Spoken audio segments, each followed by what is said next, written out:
Is it time to put the brakes on households owning a second car?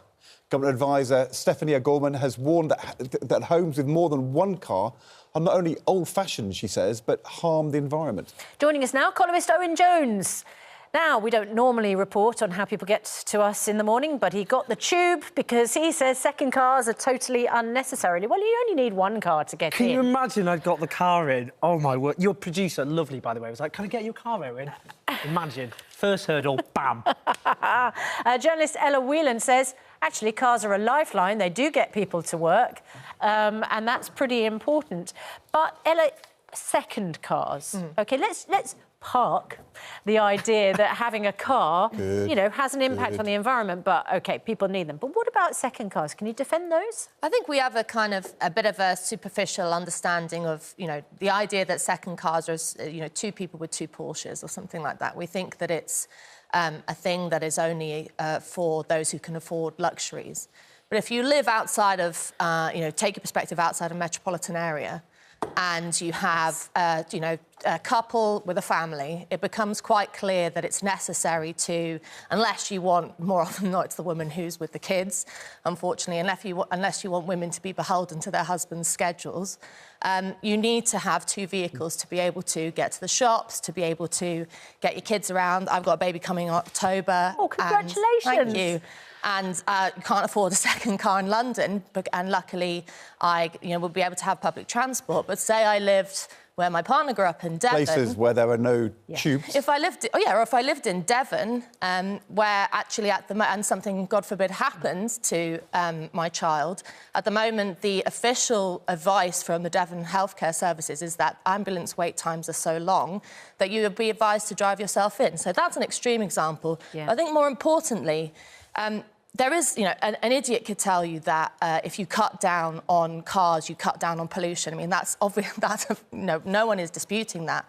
But I think what's outrageous is that rather than answering the question of how we make things more efficient and more greener today, the government is getting away with enforcing and suggesting punitive measures that would really hit most crucially would hit working class families who aren't able to get live in metropolitan areas or aren't able to get around in the same can't use public transport in the same way, need to, for example, like my partner's got a labouring job, needs to use his vehicle. OK, Owen Jones. Government can't get away with that. Ella's made a series of excellent points. They are including the fact that we are privileged to have a very effective public transport system, give or take the odd bad day, you live in a rural area. What are you saying to people who say, well, you know, the other half's got the car, I'm staying at home? You know, I'm a plastic northerner. I grew up in Stockport and betrayed my northern heritage, and there you'd wait for a bus sometimes an hour and a half. And I think this comes from the nub of it because we focus so much on building a car society that's good for motorists that it is actually a class issue because poorer people are less likely to have cars at all. There are millions of households who can't afford cars. And, you know, the fact we focus so much on making it a car-friendly society means we don't focus on buses in rural areas. So since they were deregulated in the 1980s, the number of bus routes have halved. And because we live in such a car-dependent society, poorer people who can't afford their own cars, they spend the most on taxis to ferry themselves around. Now, the point about pollution, by the way, is, you know, you say, you know, it's kind of a basic point, but I don't think it is in a way, because do you know how many people die of pollution in a year across the world? 8 million. That's 3 times more than AIDS, malaria and cholera put together. Tens of thousands die of pollution in this country. There was a few years ago in London, actually, a 9-year-old girl died with pollution put as one of the causes of death on her death certificate. And actually, that's a class issue because poorer people are most likely to live in polluted areas. So the whole conversation should be, instead of focusing on how we can encourage more people to have more cars, how can we double the amount of bus routes we have? In Greater Manchester, Andy Burnham, the mayor, has brought them into public ownership.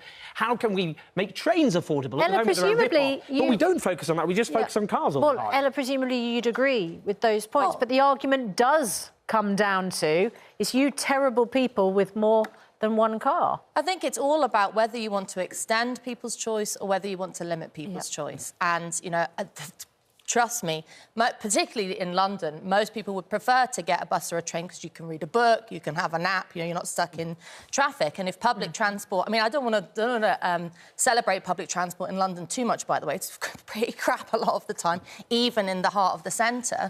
But there's, you know, that is a fantastic idea. Get better buses, get better trains. We're not arguing on that. But I think having individual modes of transport is not only a necessity for many people, and there's this kind of pretty silly idea by, you know, some people who, you know, there's this whole kind of, why doesn't everyone just work from home? And, like, why can't you just walk to your local shop to get your baguette and your, you know, lovely whatever it is for your lunch? There's there's a misunderstanding of how society runs. You know, how roads were, if I can just finish, roads were made for, you know, particularly in metropolitan areas, to get goods and services to places. You know, you know, who made the seat you're sitting on? Who pumped the water that we're drinking?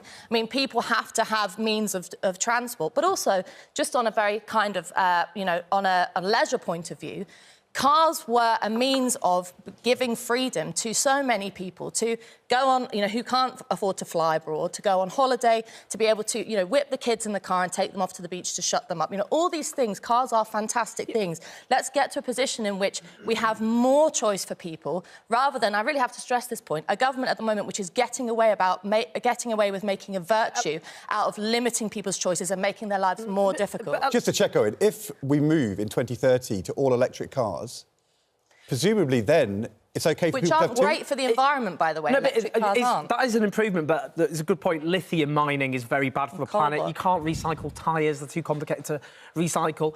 And also, to be honest, I don't think it's actually good to live in urban areas where everything is just revolving around roads. I'd like to see more of our city centres pedestrianised. People then, they're more family-friendly. You can take your kids in cleaner air, in pedestrianised areas. But how do you get around? But Ella, the point I was going to make is, you know, no one's talking about banning second cars. Well, we're not in this studio anyway. It's about to discourage people from having second cars, and that is a good thing. Look, it is a class issue because I looked at the government statistics for this.